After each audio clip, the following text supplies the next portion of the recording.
naman yung edad eh. Ayaw sabihin. Oo. So, ikaw naman, from being a fresh grad, tapos na-expose ka kagad into the sport, anong feeling mo na ngayon, 11 years ka na, andyan ka pa rin, from fight 1 minsan andyan ka until last fight, tumatagal hanggang dulo eh.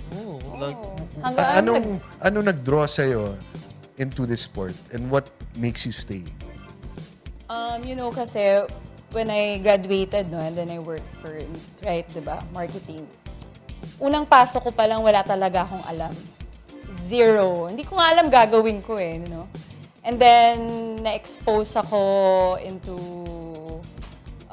meeting all kinds of people, lahat ng klaseng tao, nandito yan sa sport natin. No? So, I think yun din yung isa sa nakatulong sa akin to build my confidence. Kaya siguro naisip nyo, pag nanonood kayo ng video, itong babaeng to, anong pinagsasabi?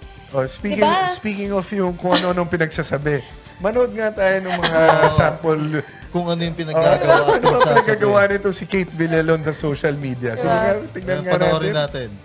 Hindi nyo yan. Sana naman kaadlaw ang nagbugtaw ka nga wala asang may good morning sa imo. Di ka magkabalaka, ari ko di para sa imo. Good morning, bugtaw na da, pamahaw na, kaghalong ka sa bungad mo. Kiss na. May pakis na! Ano? Ganun lang Ano na, 11 years in the making.